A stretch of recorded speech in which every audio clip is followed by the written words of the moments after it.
Ja, ich begrüße Sie und euch alle herzlich zu dieser, das ist jetzt die 4. oder 5. Podiumsdiskussion schon der Woche der Kritik.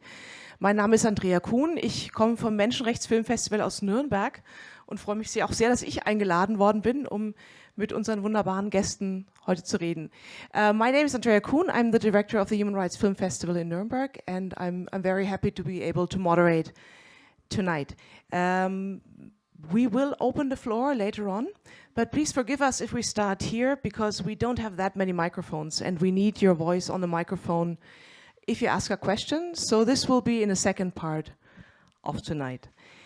Now, please let me introduce our esteemed guests. You already met our two filmmakers of the two films that we saw today because all of our guests are filmmakers and many other things. But let me introduce our filmmakers first, maybe in more detail. Nastia Korkia, you saw her film Dreams About Putin, is now a Germany-based artist and filmmaker of Russian origin. She received her MFA from Dog Nomads Erasmus program, and her feature film GES2 premiered at the Venice Film Festival. Her works were screened at Dog Leipzig, True Falls, Sheffield, at the Metropolitan Museum, and the film you just saw had its world premiere at IDFA in Amsterdam. Welcome, Nastia. Thank you for being here. Thank you so much.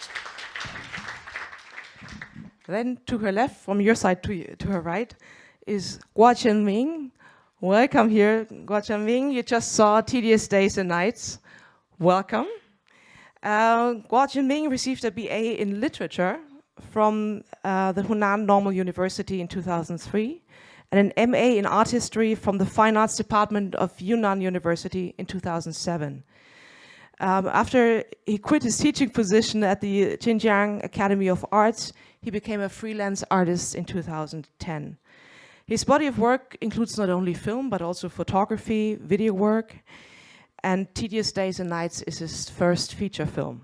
And tonight is also the first time Jinyan could see his film on the screen because he was not able to travel to the world premiere in Singapore. So welcome, Jinyan. But as you know from the Critics Week, we have the filmmakers plus interesting guests to give more depth to discussion and have a really lively debate here today on stage. So I also welcome Zeng Jinyan. She's a scholar and documentary filmmaker who currently works as a postdoctoral fellow at the Center of East and Southeast Asian Studies at Lund University in Sweden. She specializes in culture and politics, gender and sexuality, intellectual identity and activism, and ethnicity, with a particular emphasis on transnational China. Her academic work has been published in prestigious journals internationally, and her documentaries have been archived and screened at various universities, museums, and international film festivals, such as Rotterdam, Vision du Réel, and Cinéma du Réel. She also publishes short stories, poems, and prose. And to my left, I'm very happy to welcome Anna Narinskaya. She's, well, I just take some of your many hats that you have.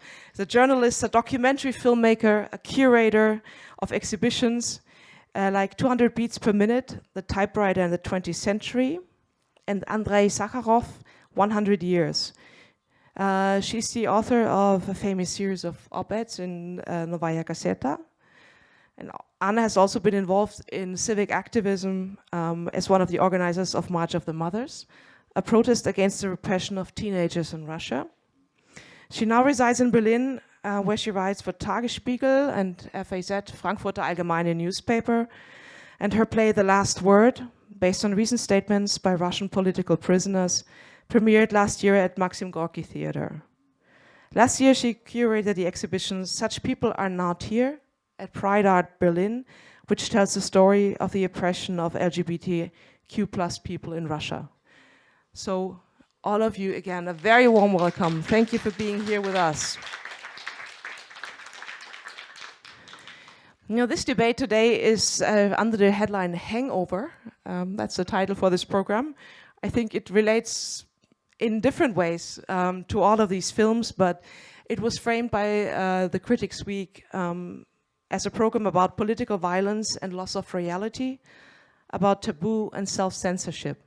And I would like to start with our filmmakers with a few questions. I find it very interesting that both films have, how should I say, a roundabout way of talking about very political subjects. In Nastia's case, it's recorded dreams that you then put into a video game that you made into a film. So there's a long way of transpositions and translations of those actual dreams into artistic form. And of course, in Jinyan's film, we talk about poets, the trash poets or rubbish poets. I'm not sure what the best English word is. And if I go too fast, please give me a second. And making a film that includes also fictionalized passages that I would assume recall the structure of the rubbish poetry, or at least the artistic outlook. Nastia, let's start with you, because the first film was where your dreams about Putin. Can you tell us a little bit more about the context? And it seems to be a roundabout way, but it's very precise, I think, your film in translating a mood and a very specific situation that we have post full-scale invasion in Ukraine, in Russia. Can you tell us more about this translation process into an artistic form? Well, after the full-scale invasion started, it just became a huge phenomenon that a lot of Russians, they started dreaming about Putin. When I discovered this theme, I decided that I just felt that it's probably right now the only way how people who are inside Russia, they can really express themselves, unfortunately. But this is the only thing that we cannot control. It doesn't depend on us. And thankfully for me, these people not only were dreaming about it, but they also wanted to share it. Though anonymously, but still they felt the need and the urge to do it. And so, of course, when we discovered these dreams, we just decided, we were thinking for quite a while in which technique to really use these dreams and how to work with them. But then we discovered this quite new way of working with animation, particularly game animation, Unreal Engine. And to be honest, first we were just so captivated by the whole thing that we just wanted to try it out of pure interest. But as well, I think it felt very much the right way to portray, like, Russians, like we are in the game a bit right now. It's like hide and seek from this guy whom we see a lot in my film. And so it felt like a right medium to work with, yeah, in some ways. I'm also interested in, it's a very political film, but it chooses the way of the unconscious against overt political activism or a direct message or those kinds of expressions. And dream is very, of course, it's dreams about Putin, but you also have the sentence in the beginning of the film about the dreams. Can you tell us more about this unconscious aspect also that's so strong in the film, and the imagery that you found to translate it? Because what I like very much about the film is that it's very not literal. You are really transforming and translating everything that we hear into soundscapes, into imagery that becomes very suggestive, but it's not identical to the stories we hear. Yeah, actually, it took us quite a while to find a right pace and the right way how to really relate to these dreams, because we start quite literally, like what we hear in the dream, that's exactly what we show. But as more this film progresses, the more we want it to go really wild, to really already just show what we feel more than what we read. We allowed ourselves a bit of freedom in this sense. And also I think that actually the extracts of the Putin himself, at least for me, it was very important to juxtapose the dreams and this reality of Putin, which to me feels even more absurd, like the things which he does on the screen and the whole, the very length with which like she walks, or how he swims, or how flies with the birds, unimaginable. All this, it's even more absurd than the dreams, that these most absurd dreams. At least, yeah, that's how we felt. I'm not sure if I'm answering your question. Yes, you are, and I think we have more time also to explore. At this point, I would like to bring Jinyan into the conversation, because Tedious Days and Nights also starts with a dream, and it feels very much like an artistic transformation of the content. Like you're looking at the rubbish poets, and maybe this would be a good start to explain to us a little bit what kind of group of poets these are, because I think it's very specific, and then how it translates into the language of your film.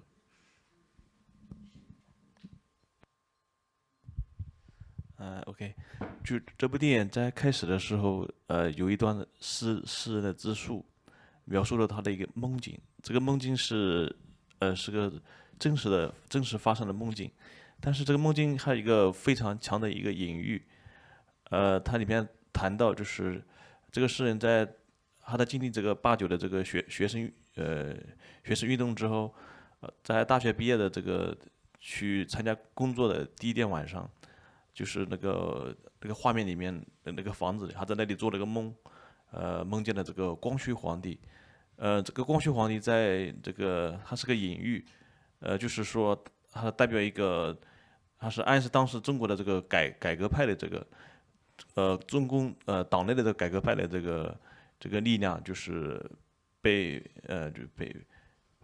就这个垮掉了，就是一种更加保守的一个政治势力就把它取代掉了。他这个是暗示这个，他是把中国晚清末年光绪皇帝和这个慈禧太后，就是这个晚清政府的这个维新势力、维新的政治力量，这个与这个保守势力的这种斗争中，就是这个改革的这个失败了，就是这个一种新的政治运动失败了。所以就是那么这位诗人在他这个在那样一个时期，他做了这样一个真实的梦，这个梦缠绕他的一生。At the very beginning of the film, the poet has told his dream right after the student movement in 1989, where he was actively involved, engaged with, and after his graduation, when he came back to the city, and he did have that dream, and that dream was actually a kind of metaphor of the political situation that he was situated in, and that dream was about the last. Not the last emperor, but the Guangxu emperor in the late Qing dynasty, where some of the revolutionaries wanted to reform the very, very morbid dynasty in China. But after a very harsh and cruel conflicts, the revolutionary part just was defeated, while the conservative part represented by the emperor widow Cixi just won the situation. So that was a kind of metaphor which referred to the situation right after the student movement in 1989, to say, well, the how to say, the stream with the students, and also some of the how to say, reform parts or groups within the party CP of Communist Party, they was defeated, and the whole possibility of make a very a real political reform was collapsed. The dream was collapsed, and this dream is somehow haunting in the whole life of the poet, and maybe also of this group of poets. 还补充，就是在这部电影创作中，绝大部分时候，我没有考虑到一个关于一个政治主题的一个电影的表现，我是在记录他们的这个生活方式和生活形态。Actually, I didn't want to emphasize any political moments or themes or ideologies. What I was interested during the shooting, whole shooting process, was the real, authentic, living condition of the poets and the people around them. 就像我们在电影中看到的他们这种生活形态一样，在他们真实生活里面，这是一种普遍的一种生活形态，就是但是在观众看来，或者说在普通人看来，他们的生活非常的荒诞、荒谬不可思议，但其实这是他们生活中的。And maybe in your eyes, their behaviors, their lives, and their living conditions are so bizarre, obscure, Kafkaesque. But actually, that is the normal daily status. That is their way of life. 这个垃圾派诗人，还有这个垃圾派写作，他们是中国当代诗歌里面最激进、最前卫的一个诗歌流派，而且他们的生活方式和他们的这个诗歌美学是完全融合在一起的。And this group of poets just called themselves as rubbish or garbage. And they just try to propose a very radical and not just way of life, but and also political views on the actuality, on the society and politics. But also they represent a very radical poetry or aesthetics. Just a quick question to stay with the film, and then of course I'm longing to bring you in. Jinyan, but you didn't shoot a classic documentary. The film, from my understanding, contains more fictionalized scenes, and it's very tightly structured and shot. So it is more than just a documentary of the real life living conditions of those poets. Can you talk about this translation process into a new form? Why did you feel, and at what point did you feel that you would augment this film with more fictionalized scenes?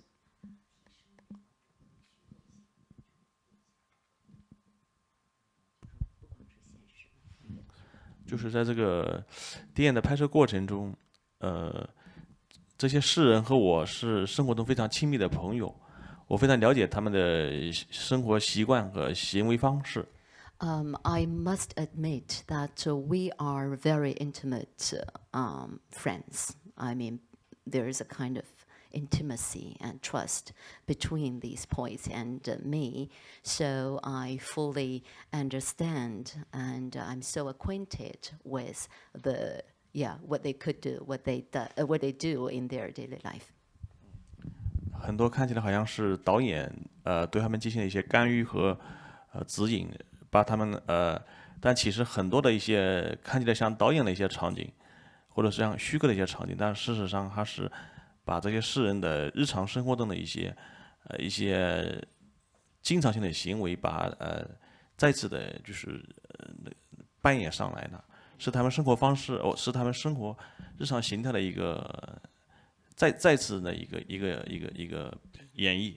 Yeah, actually, so this trust and this intimacy just enables them to demonstrate, to be so at ease and, in their way of life. And of course, they just show themselves in front of the camera. And so there is a very authentic, a kind of authentic, very authentic presence in this process of shooting and being shot. So it's more about the real, something very real. 其实这个干预是非常低的。With very a minimum interference or direct direction. Thank you.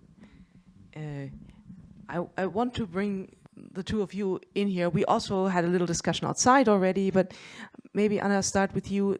These are we wouldn't have thought it would get much more dramatic in Russia right now, but these days it's really escalated again. For you as a filmmaker, but also as a political journalist, as a very prominent figure also in the Russian cultural scene, to see those two films, how do they resonate with you? Okay. Does it work? Okay. Hello. Yeah, it works. I just wanted, actually, that's what I wanted to say, even if you didn't ask me. So I just wanted to say that because I seen both films maybe a week ago. Yeah, maybe a week ago, and actually my attitude and my vision of the films changed since last Friday, when the leader of Russian opposition, or kind of the only person who was opposed, like politically opposed to Putin, was killed in Russian prison this Friday, Alexei Navalny. And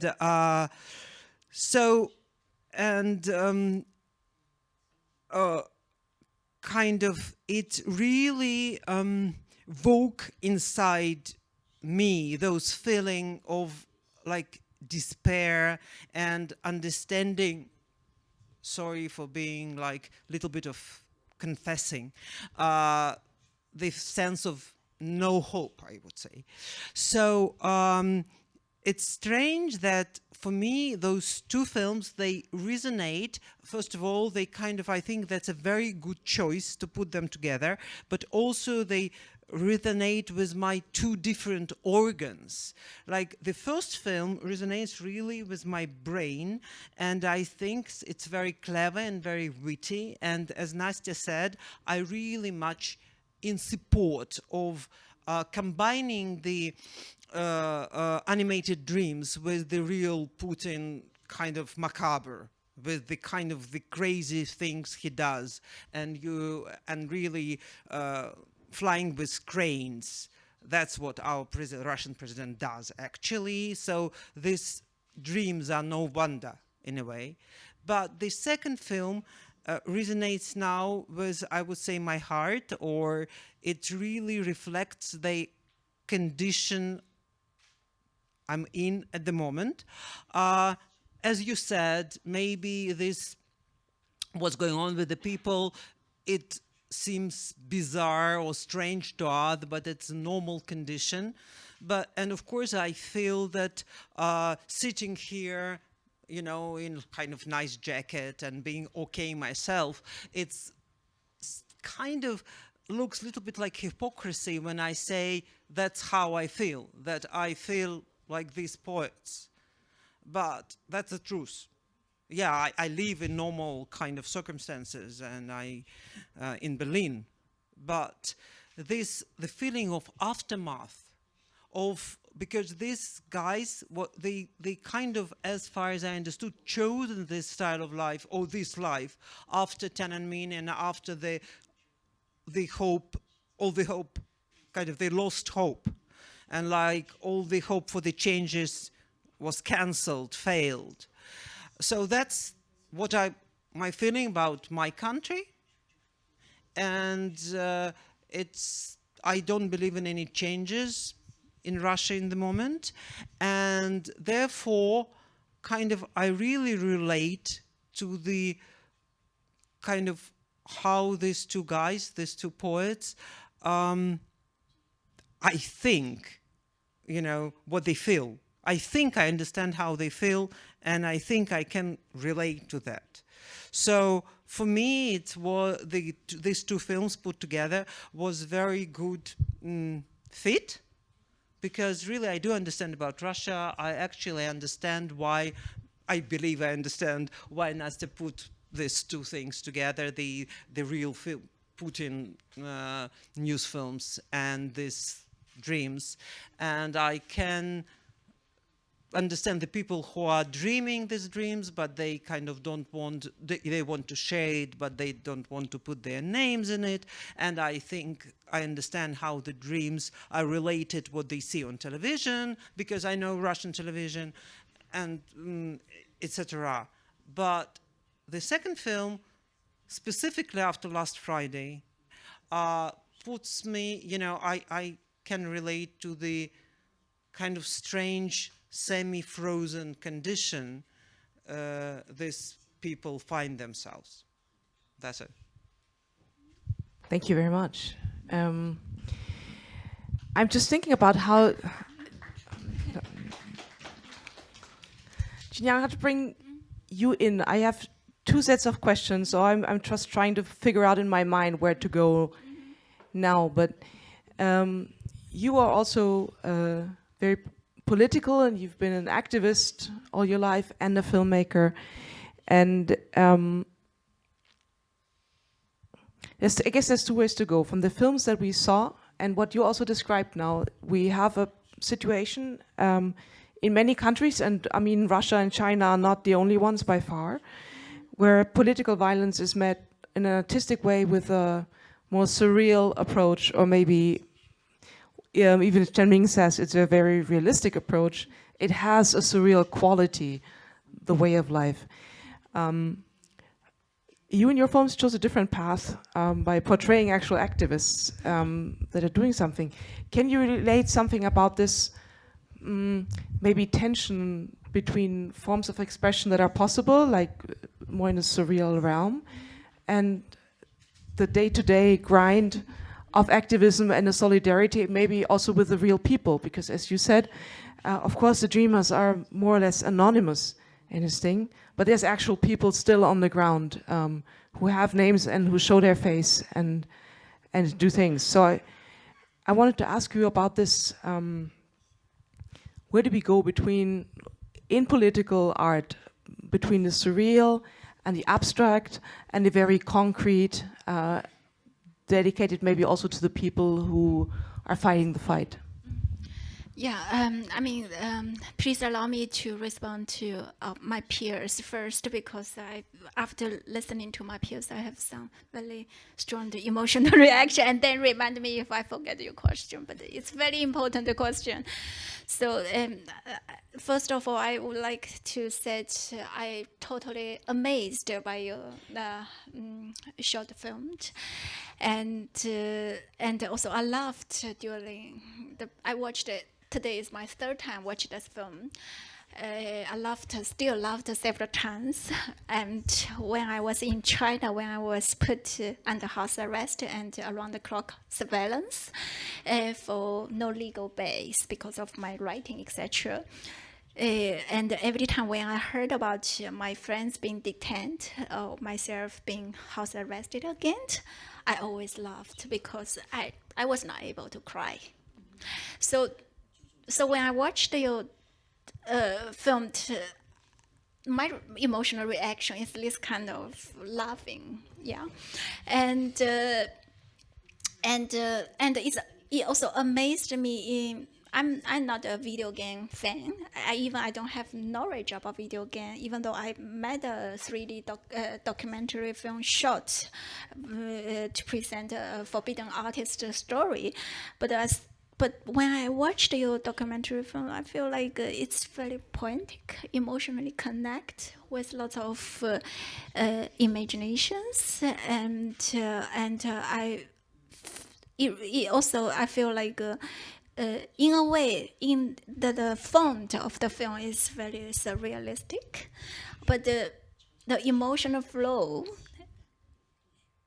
and the representation of the reality is so realistic. So it's such amazing work. I would like technically to understand it later if you can help me to explain how do you create this poetic feeling through this visual and sound, and how do you like trigger audiences' imaginations about that, and about Zehnming's film, I have very complicated emotions also, because I would like to speak as a Chinese woman first. When I watched the film, of course, in documentary history, Chinese independent documentary history, there are several other productions similar, and Zehnming's film is like a continuation dialogue with previous films, etc. But I feel also, come on, this is ordinary Chinese woman's everyday life.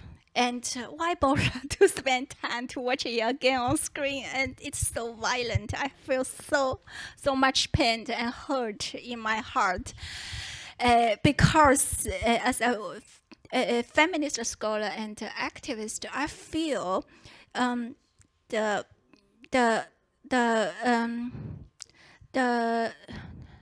suppressed power, the protagonist feel and experienced in the film is the one side of the authoritarian. Yeah. Is this kind of switching on? I don't know. That's working. Yes, and I mean that's the one side of a coin of called authoritarianism. Sorry, try this again. Yeah, so that's one side of the authoritarianism coin, and the other side is this misogyny, and that's when I see this way of behavior, etc. It's so realistic in a way to echo the everyday life of an ordinary Chinese woman's experience, to being under male gaze and to being discussed or talked, the way they're being discussed and talked like in the film. So I have this very complicated feelings, but we can continue to talk. Yeah. Yeah. Okay, so I go first, yeah? First, thank you so much for your kind words, and it's really amazing to understand that all this is so understandable in other parts of the world. That's a shame, on the other hand. I wish we would not understand all this. But going back to the topic, well, it's difficult to explain how we achieved what we achieved, but what we were really, but all the process of working on this film, it was pretty much like a therapeutic session for me, at least, because when you can really play with Putin's face, it's a lot of joy. Because like for 2 months, I could really like take his head, put it in the 3D program, do whatever I want to do. And it was really therapeutic for me. So probably that was one of the huge sources of inspiration, really, because then you really open yourself to many, like, what if, like, you are doing it out. We were really doing this project out of love, and like it was really like a project that we were just inspired to try as many possibilities as we could. And also for me, it's been already for quite a while in my previous projects as well, the very concept of absurdity. It's really important for me, because really not much things make sense. I think like a lot of the things are absurd, and especially Putin himself is very absurd, and the whole situation, it's just full of absurdity. And maybe that's why actually there is this like quite stupidly but optimistic ending of this film. Because actually we started doing this film when we found the ending. I was pretty sure that I want to see how it all ends, that we see him where he belongs to. And yeah, and so when we found this on YouTube, like in open source, for me it was like, this is it. Like maybe it's even too straightforward. Sometimes I watch this film and I feel it's too straightforward. It shouldn't be like this. But at least it makes me happy to see the ending. It's also really powerful.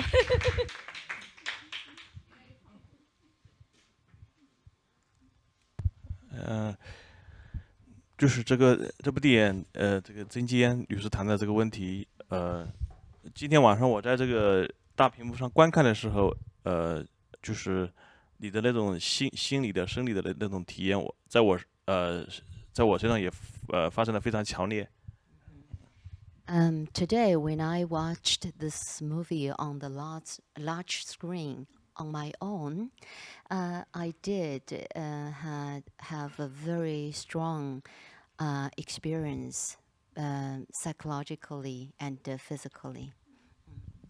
但是作为一个电影创作者，在这部电影我自己的创作方法是想，是非常赤裸的、残酷的，去面对我的这个拍摄对象，还有我面对这个电影的一个主题。When I shot the movie, I fostered a kind of attitude of a very a kind of courage. I try to be. So could you speak up a little bit and maybe take it a little bit closer? Okay. Is it on? Is it the green light? Yeah. You can't hear me? If you hold it very close to your mouth, that's the easiest way. Then everybody. Yeah. Thank you. Okay. When I shot the movie, I tried to be very courageous, and even with a kind of a cruelty, and to face all the reality with a kind of directness. 就是包括我作为一个导演，在这个创作过程中，我使用了这个偷拍的这个机器去偷拍了一些他们的这些诗人们嫖娼的一些场景。那么这个也是作为导演在道德上，或者说在这个人权的这个观念上，也是一种很不道德的一种情况。I must admit that some of the themes with the prostitutes were not short with consensus with the poets. It's with hidden cameras. And in this sense, the basic rights of the poets were hurt, and the morality of this shooting process could also be put into question. And what about the consent of the girls?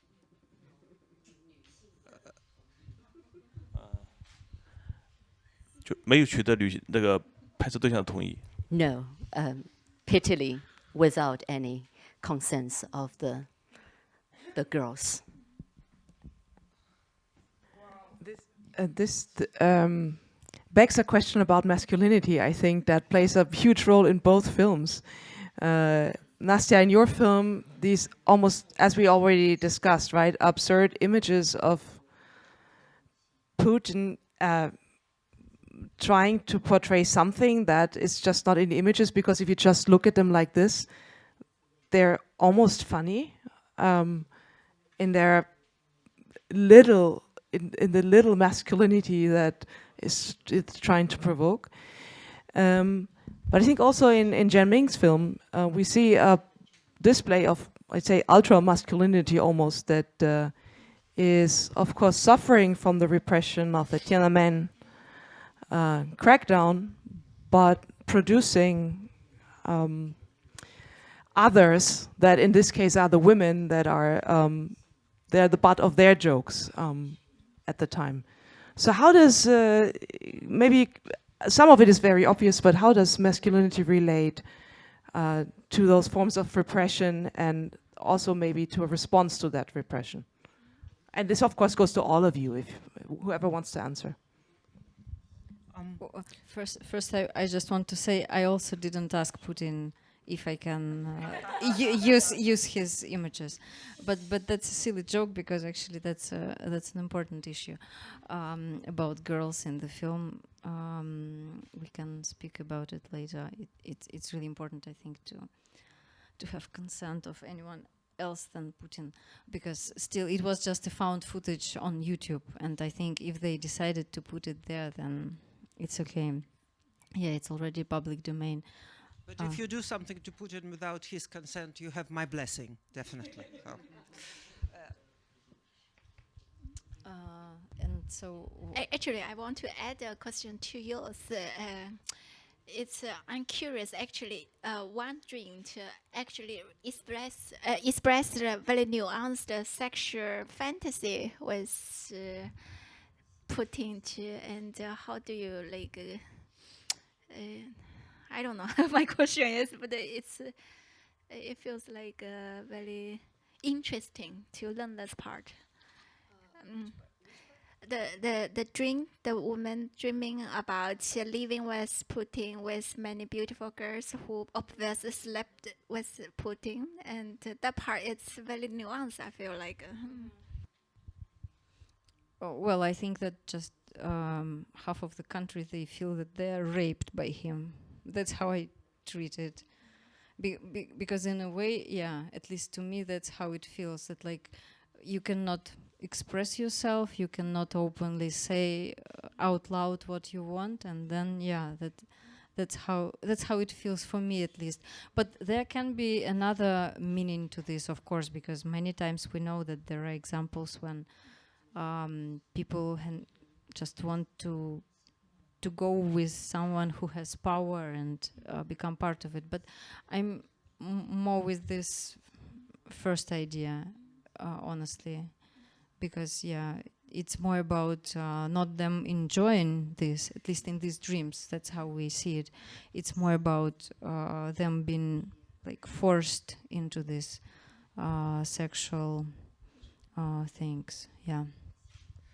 I just wanted to say, maybe, I wouldn't say not in, I feel it's very ironic to quote Adorno, being Russian, to Germans, but it's like Adorno said that you cannot be, have a good life within the bad life. So I do agree with you that totalitarianism, it poisons everything. So that's I do understand about the film, and I have very bad feeling about the absence of consent, and of course I find these scenes not really good for women and everything, but of course there is this feeling of everything, absolutely everything, being somehow dirty in this life. It's all tainted. So, and even the dreams, because nobody in their kind of full willingly wouldn't dream about Putin. You would dream about something nice. So, or it's not, you're not calling for this dream.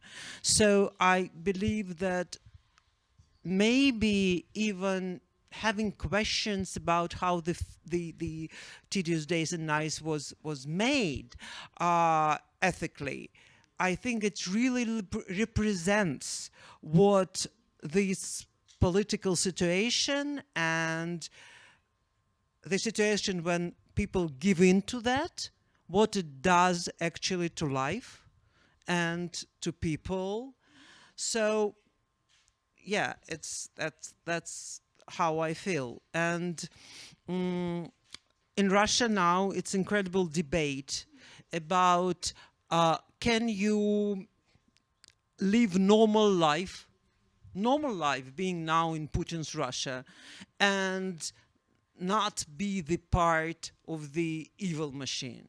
So if you just wake up, you go, you have a job, and you live as if it's a normal life, and then you decide, because you know that Facebook, as in China, banned in Russia, so, or lots of other sites, so you don't know really normal news.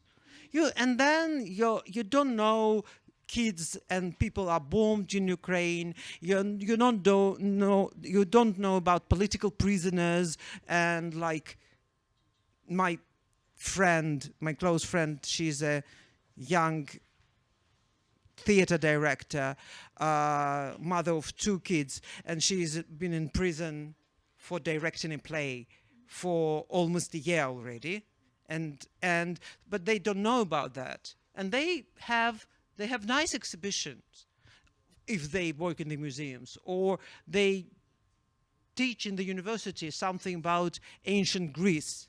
So what is that? Is that your normal life, or you bring something even good to people, or you part of this evil machine? And it's not some Hannah Arendt kind of theory. It's real life. It's your everyday choice. So I think that, you know, and me, I'm not different, because yes, I live abroad, but I'm still part of it. So I think these films are, or maybe it's because I'm thinking about it all the time. So maybe whatever I see, I come think about this particular thing. But I think that both films are related to this problem. You cannot be really free of this kind of incredible oppression, even if you come to some very small town and, you know, by the mine and just sit there. You still live, and you're part of this oppressed society, and you play by its rules. That's what I think. I think you addressed a very important and also very related question to everyone, almost. And also it's part of my current research project. I like to look at how young Chinese people create alternative way of living, because they have to live in China, and how to cope the situation, especially during the COVID lockdown and all the things that happen. But I have observed, I mean, for example, I went to Copenhagen to see Pussy Ruins exhibition. That was really powerful to my heart, because they are really like creative in many ways. Not only create art, but also connected to the bigger general public, bigger audiences, no matter what. And in China, it's very interesting. For example, when we see the government tightening all aspects control of people's life and society, and basically the civil society is vanishing. But just right in the middle of this, and I can see the rise of Chinese version of radical feminism, and they use different kinds of means to respond to all these challenges and suppression in their everyday life, and personally and politically. And one interesting trend is there's the big spectrum of the radical feminism, from more moderate to more radical, but they reject nation state and family and marriage institutions to advocate a new way of living. and it's public visible and became very big debates in China. I still feel like it's amazing because what can we do? I know we always feel like very powerless and hopeless, desperation, etc. But I think I see many people, young people, creative people. They spend so much time to create, look for the new, the alternate way. For example, there's a tradition like. Tradition, or there's many artworks about how marginalized artists living in China and went to international awards, etc. But I still feel like aesthetically, you of course you can use different kind of ways to represent the reality and create critique the reality, but in your daily life practice and in your, I think we, just like you said, our work, either we bring some healing, therapy, or inspirations to audiences and found new community and connection and solidarity. I think that's also part of the power. I would like to give Jinyan an opportunity to respond because it takes a little bit longer with the translation. So,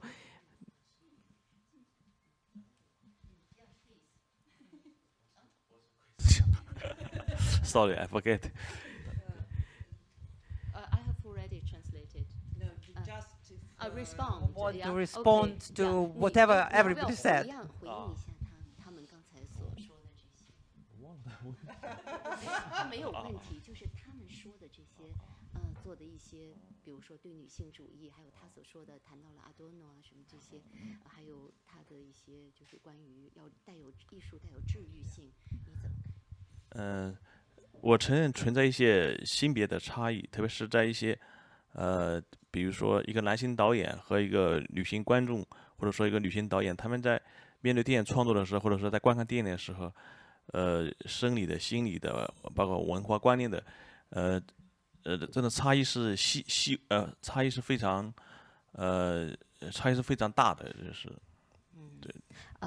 I think the difference of the, how to say, of our gaze or Kino gaze when we watch the pictures, the moving pictures from a feminine perspective and masculine perspective, I think there could be a broad difference or divergence between us. And also the way of making movies, both physically, psychologically, and even aesthetically, and concerning different topics. 就像今天上午和曾经烟在餐厅谈到，厌女症就是其实这种作为一种文化现象，在每一种文化，在每个国家里面，在每一种语言里面，它都是普遍存在的。厌女症就是男性对女性，比如说在语言上的一种那种歧视啊，那种或者是虐待那种。And also, we had a discussion at the bar or in the cafe on the kind of verbal discrimination or assaults among peoples and sometimes against women. And this is actually an existing phenomenon. It doesn't matter in which culture, in which nation, and this is kind of crude reality. 特别是在我那部电影中，垃圾派诗人的日常语言和他们诗歌写作中的这些诗歌语言，对女性的这种歧视，包括对女性器官或者说对女性地位、对女性这样一个认识，是非常的突出，明确，甚至他们垃圾派诗人把这作为一种明确的一种美学风格去追求。And even this kind of expressions, this rude and this kind of direct assaults. And for example, the usage of the feminine organs and also appearances, a kind of a very normal utterance in the, not just in the daily communications, but also in the poems of this so-called garbage stream or garbagism poets among them. And even they are not, they are proud of that. And that's, they just regard it as normal. At this point, somebody really wants to say something. Hold on, stop, hold on, because we need to have it on the microphone. So maybe it's a time to open for questions from the audience as well. And thank you for sharing. One mic now. I will ask my question a little bit later, but I want to have to tell about difference, because difference between two movies.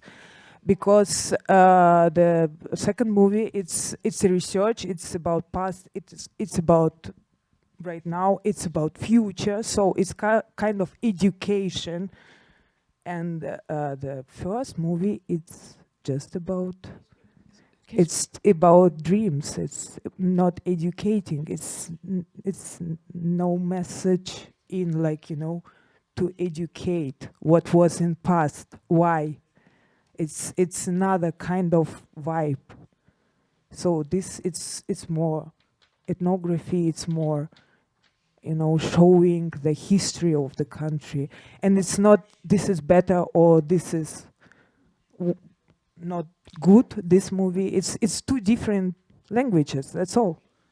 And I think this is the, so on my opinion, it's the main difference. We have a question here in the front.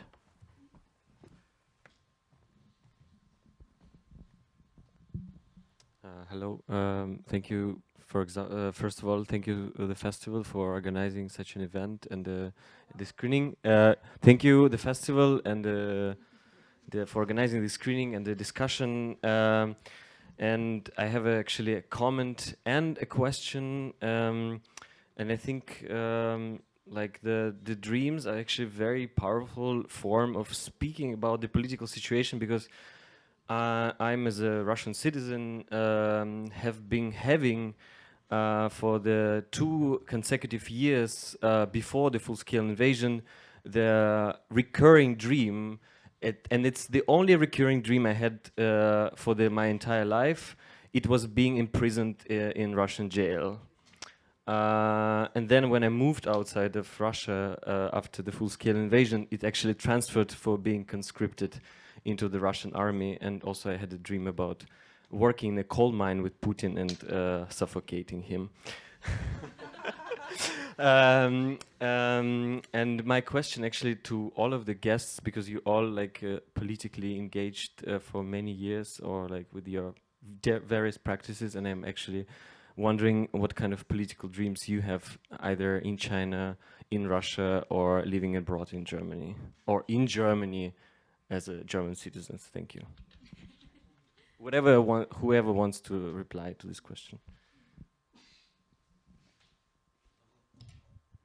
Okay, I can answer first. I actually don't know, but if you're really interested in dreams, I'm not stopped, because I already advised everybody here to read those books. So first of all, I want to tell you about the books maybe you didn't hear about. The first one is by Irina Paperna, which called the Dreams of Terror. It's about the dreams people seen in the era of repressions in the 30s in Russia. And second one called Reich of Dreams, and the author is? The Third Drive of Dreams. It was in 1937. Yeah, it was, Bernard. Yeah. Yeah, and it's about the dreams Hitler. people were dreaming during the Third Reich. And so it's an actually very investigated area. It's not, but still very interesting. And I actually will telling the girls that I didn't sleep for almost half a year, and that's not exaggeration. I have kind of the real disease, and I was really suffering for when the invasion started and when I immigrated. And then I've been prescribed some medication, and I started taking it. And then I read about this medication that it can provoke nightmares, which I didn't know because I didn't read the leaflet. So you always should read the leaflet. But still, and I started sleeping, but then I was seeing all these very natural, very realistic dreams. So in the most, actually suffocating is very, very kind of popular in dreams, I believe. So, and the most popular dream I dreamt always every day that I am in the courtyard in my house in Moscow, and it's a kind of it's like a cloister. It's it's very realistic. It's like it is. So, and I'm kind of pressed to the wall, and the entire courtyard is full with militia, but you know, OMON. So the kind of the specific regiment of Russian police, which is they all look like cosmonauts. They all kind of dressed up in enormous casques and in all this armor. Yeah, and all this armor like knights or whatever, and like Darth Vader, and they like pressing me against the wall, and I cannot breathe. I suffocate, and I was seeing this dream day after day after day, and I stopped taking this medication, and then I found the new one.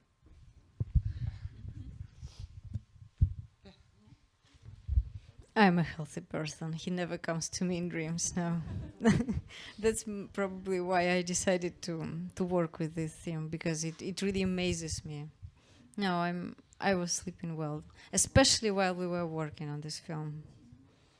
I never had nightmares. I mean, that's very interesting question. I don't have a direct answer because I feel like as long as my cat's with me and I can do painting and I can take photos and can do gardening, I can do cooking, I sleep quite well. So, and but it's like how to say? I think it's a self-protection mechanism. It's really self-protection mechanism. But if I have to say something, respond to your question, I feel like if I have a dream, ideally, my friends, my relatives in China, and when I visit China, I think everyone still can have wild dreams and can laugh all the time. I think that's my concept of a dream about China. Yeah.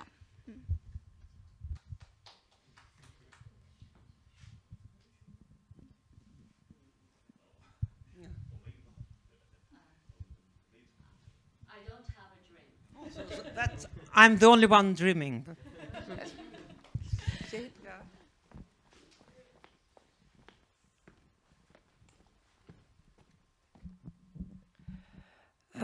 Yeah, I have a question for Jinyan. As we were talking about the scenes of which you don't have taken consent from the women and from the poets either.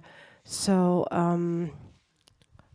I would ask you straight, so why did you include them in the first place? Didn't you think about to ask them afterwards you've taken them? Or have you told them, have they seen the film? So why was it important for you to bring them in? Yeah, that's things which puzzled me a little bit. Yeah, thank you.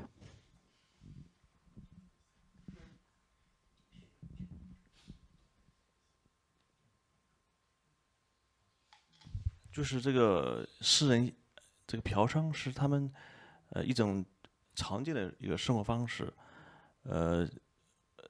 但是就是说如果用正常的拍摄或者说取得这些性工作者同意，这个拍摄是不可能的。不仅是这个性工作者女性性工作者他不会答应，而且是他们可能还有一些相关的一些，比如说一些所谓的黑社会，他会阻止你一些女性后面的男性，他会使用暴力的方法或者一些威胁的方法，他让你在就完全没有可能性。所以这个，但拍摄完之后，再去取得这些女性性工作者的同意，说，有可能使用他们的肖像，一个是这些女性性工作者他们是流动的，还有一个是也没有，反正也没有可能性。所以这个，我在拍摄的时候，我就意识到有这样一个，就是说纪录片伦理的问题，但是我克服不了。我在创作的时候，那么我会选择放弃前者，就是我放弃我是个在道德上是有问题的，我作为一个电影创作者，但是我会选择作为一个艺术家，那我会顽固的固执的采用我的这个偷拍的方式，我坚守我的创作方式。那我在后期的这个修改中、剪辑中，我不会做一些处理的方法去所以就是说。我会选择就是坚持我自己的方式。During the shooting process, of course, I how to say, I was also very puzzled and perplexed with a kind of sense of how to say, ambiguity, or because I know this shooting process was very kind of envision, and I know it's ethically very problematic from even as in the documentary aspects and as a documentary director. But still, on the other side, I stick to my very stubborn understanding and desire as an artist to picture, to document all real status. So actually, for example, the prostitution is a quite daily thing among these garbage poets, and also there are a kind of men like mafia or some kind of collective criminals behind these prostitutes. And besides that, there is a kind of mobility in this very material of prostitution. So with all these factors, I haven't even dared to ask for consensus even after the shooting and editing. Yes, thank you very much. I also want to talk a little bit. I also want to talk a little bit more from the filmmaking techniques as a filmmaker of Zhengming's film, because it's so obviously. I would disagree that it's the filmmaker has minimal intervention of the film, even though it's filmmaker's intention. Because once the camera is on, and I think you can tell from the visual, the protagonists, most of them are aware of the camera and want to use the camera to either to express themselves or to make a fan of themselves, which also is the typical case of another previous documentary film on marginalized artists. And also, technically, you see there are so many evening scenes, night scenes with light. Lightning is very carefully arranged. And which means the filmmaker and the protagonist, they are very aware what's going on there. And also, I don't know whether you still remember the the short visit of Dang, 官党生, 党管生, 官党生, as long as he arrived, and then as long as the filmmaker took out the camera, he removed his pants, started to give performance in front of the camera, even asking about whether the camera position, the angle is right for his performance. I think this is kind of, technically speaking, is totally not observational documentary, and it's a collusion of performance in front of camera and behind the camera. I'm sorry, but I want to add. But there are scenes where, as I understand, it was filmed hidden camera, with right. hidden camera. Yeah. It is a totally observational fragment. I mean, this part, I mean, we And don't I need thi- to discuss about it. It's so Yeah. obvious. I mean, the other part, But this is a problem. of course. Yeah. Yeah, I mean, it's not only a problem. I mean, for this particular film, I think this is also huge debates or very different understandings outside China's documentary film. How to say?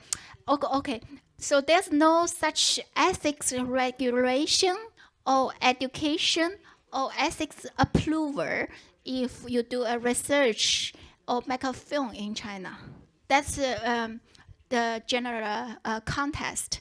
And we always, in scholarship, we always have a lot of debate about documentary ethics, about the informed consent. And traditionally, conventionally, usually there's no written informed consent during documentary filmmaking. And many filmmakers use different strategies to address the informed consent issue. But also many documentary films triggered protest from NGOs, feminist groups, or other civil society organizations because obviously the filmmaker exploit the even more vulnerable social groups in their film. That's an issue we keep on talking, but we get very little mutual understanding in the Chinese independent documentary filmmaking community, while outside this community, among the scholars, there are more discussions, but I don't know, the impact on the reality is very limited. And the younger generation is more aware this problem, this issue, especially for those who has international experiences. I'm sure we will come back probably to ethics question during the debate. I just would like to give somebody else a chance to ask their question. We have one here in front. Hi. When I was watching your movie, I thought that a huge part of understanding it is about the context, because if you're deep inside the context, you see some things that some people maybe feel different. Because when you said that they're like living with Putin and it's a sexual thing, from my perspective as a person who is born in Russia, I remembered the investigation about the castle of Putin because it was obviously looking like that, or the idea of a communal flat, which is genetically remembered by every Soviet person when you have like neighbors that you cannot get rid of, and it's the feeling when somebody is living in your flat. But the question I wanted to ask, it's to all of you, because I thought that Russian and Chinese culture are very, very, very different, but we share a kind of this Soviet communistic heritage, and a lot of cultural codes could look familiar or could be the same. And when you watched each other's movies, it's, I think, to you both, did you some kind of felt that some of cultural codes were very close to you, familiar to you, and seen in a kind of new way? Because when I watched a movie about the Chinese story, I thought, wow, it looks like a Russian village, actually, a lot. And did something particularly seemed familiar to you and in a new way? Yeah, thank you. That was a long question.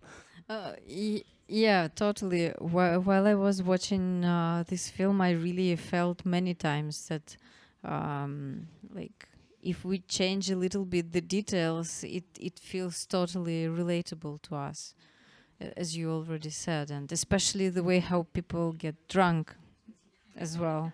We have such a huge tradition of it, so yeah, it's totally easy to relate to it, unfortunately. I should speak like this? Yeah. I think as close as possible and as loudly as possible. Okay. But yeah, I think it's totally relatable. Yeah. Okay, I can see you. Since the lights went out, anyone in the back who wants to ask a question, please make yourself noted because you're in complete darkness now. Here. Yeah, maybe at first thanks for your work that we were seeing now. And actually, I'm surprised that we're watching the film with the hidden cameras that captured women in their vulnerable position in this capitalistic paradigm they're living in now.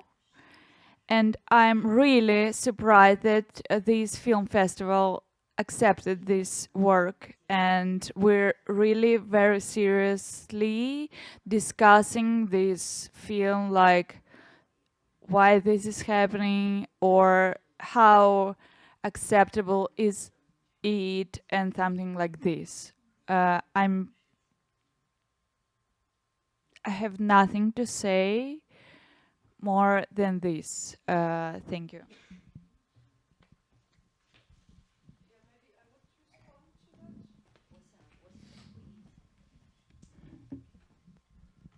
Yeah, my name is Petra Palmer, and I'm one of the collective directors of Berlin Critics Week. And I've been as well in the selection committee, and our policy as well is here when we choose the films that we would like to choose films, there are controversial and films that we have to speak about, and especially because of maybe these films have, sorry about the microphone, we don't know what's happening today with the sound here. But this is actually the reason as well, one of the reasons why we choose films where we think there have maybe as well issues we have to talk about, and that's one of the reasons as well. But as well other reasons we have chosen, of course, this film. But and of course, at a certain point, we don't know even about the way how films are made and why. So and why the choice was made and what actually was performed or what was hidden. Today actually I actually heard this for the first time, that these scenes were actually made hidden. I didn't know what was performed or not performed, because performing is one thing and to do scenes hidden is another thing. So yeah, that's from the part of the Berlin Critics Week as well. So.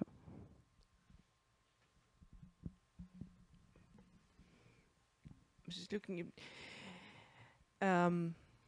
Maybe it's time to move more towards the informal part, but I want to not let you go without asking one question that's been on my mind for a long time. We live in times that for many of us feel apocalyptic. Many of you have been directly affected by the political violence in your countries, but everybody else is also noticing this. Both the films that we saw are also quite dark, either in the tediousness and the resoluteness of the life of the rubbish poets, but also in the dreams that you recreate so impressively. Is this a time for dystopia, or is it a time where we kind of have to find a utopia that will bring us together? It's an artistic question that's on my mind for a long time. I understand that in the moment, there's all you can feel is the weight. But where's the place for utopia? Is it something that we have to work on as an artistic community to even see the light at the end of the tunnel and not end up like the rubbish poets, naked and burning our own hair? I don't know. I think we just need to get back to reality. To forget about utopia, dystopia, and just to work hard on reality, because we really fail it.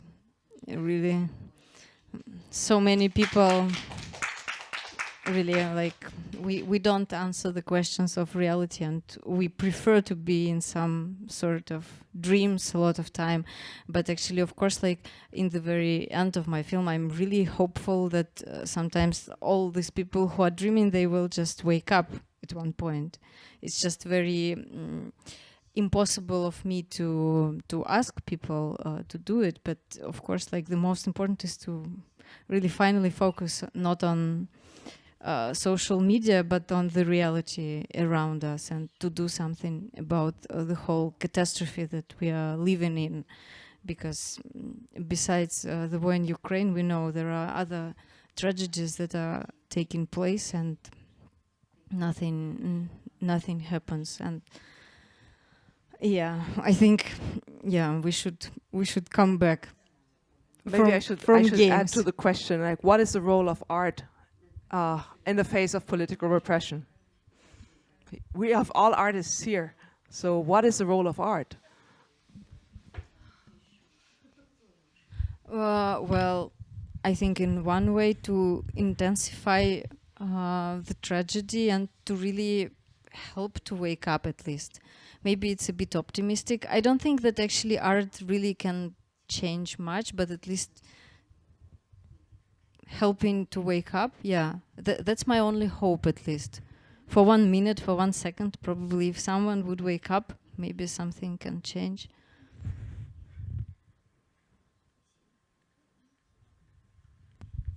我谈一下，就是在我这部电影中，这些拍摄对象他们的一种状态，他们是60岁，现在60岁左右，他们大概是中国40年前中国开启一种现代主义文化运动的时候，他们是第一代的这样一个现代主义者，诗人、艺术家，他们是中国的第一代现代主义者。但是在中国的这种现代性的进展，它是一种分裂的、不对称的、混乱的，甚至是矛盾的一个进程。比如说，在我们中国，我们政治上的这种现代性进展是失败了，或者说处于一个艰难的、一个挫折的这样一个进展中。但是在中国的这种文化上的这种现代艺术、现代诗歌，它的运动，它的进展又非常的迅速，甚至是很快就产生一个中国一个很进展很快的一个现代主义文化运动。但是在这种政治和文化的这种分裂和对抗和矛盾中，那么这些像我电影中这些主人公，他们成为一个失败者的一个案例，一个群体的一个代表。所以就是说，在这里面我看到的是一种，我想表达的，我想探索的，就是呈现的，就是这样一群失败的现代主义者的生活形态。The protagonists in this film are mainly in their 60s. So about 40 years ago, at the very beginning of the opening and the reform and the opening policy, they belonged to the first modernists. That means they tried to advocate to promote the modernization in China in different areas, in art, in poetry, and with different genres and mediums. However, they are so-called losers in this generation, these garbage poets, and their life, and also this process, this very rapid, much more accelerated process of modernization in China was actually full of tension and full of contradictories and full of puzzles and also frustrations. So yeah. Yeah, 我漏掉了什么没有? Okay, yeah. I just want to add one point, because I'm at least a scholar of intellectual Chinese intellectual, so there's very rich different kind of groups of Chinese intellectuals who respond to China's reality in very different and critical ways. So I think I agree with what Jinyan says. They feel they are losers, but the reason losers of this modernization. But I would say there are so many different kinds of critical intellectuals who also pay the prices of like receiving life sentence in prison, and but they contribute critically, intellectually, and artistically in many different ways. And I hope in future also respond to the audience question. I mean, for example, there are so many amazing women filmmakers making documentary films and fictions about all urgent pressed issues faced by Chinese women and want international awards, etc. But still, the platform for discussing about this film are very limited. We have a famous quote saying that women's talent is a talent that cannot be circulated, because we don't have enough spaces to exhibit and discuss these issues. So it's just a footnote about the different kinds of the spectrum of Chinese intellectuals. It's a lifelong research project. And also respond to your question about the role of art. I mean, when I was much more younger, like 15 years ago, when I was making my first documentary film, I was thinking, using the metaphor, the theater font of Waiting for Godot, and even though it's a humorous film, but I feel like I want a conversation to ask everyone to rethink this repetition of everyday imprisonment. What is prison, and what is prisoner, and who has freedom? And at that time, I was more optimistic, thinking like after people watching this kind of film, they will have awakening their human rights awareness, etc. But now I feel like it's really a long process. I really like Nastia's film because it's communicating with the audience about rethinking the weight of our everyday thinking and our everyday behavior. So I think film, different kind of arts play this role. They are not point fingers on us, say you should do this, you should do that. But it's like, wait a minute, there are other options, other dreams, other imaginaries, and other possibilities. That's desperation, but we need to keep our humor, our creativity to fight back this desperation. Otherwise, we are very easily slipped to the other side of the coin. That's my feeling. Yeah. Okay, I just only can talk about myself, because that's the only thing I really know and I'm responsible for. So art changed me lots of times. Lots of pieces of art changed me personally. I'm who I am because of like lots of incredible communications with lots of incredible pieces of art which I met in my life. And so I think art is significant. Sorry, maybe I'm very old-fashioned. I am old. So I think art is significant, and still I think that actually that got proof, because in China as well, in Russia, you easily get imprisoned for art. So I mentioned this friend of mine who is in prison being a theater director, and there's another girl, another young woman who is actually in prison for the same kind of being accused in the same case, I would say, who is a playwright. So it's powerful enough to get imprisoned for it. So it is powerful. It depends on what art. Is it good enough? Yes, thank you.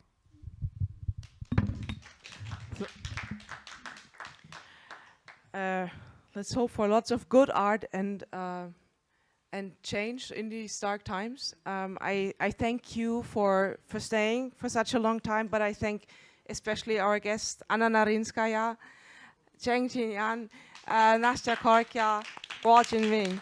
Thank you very much for being here.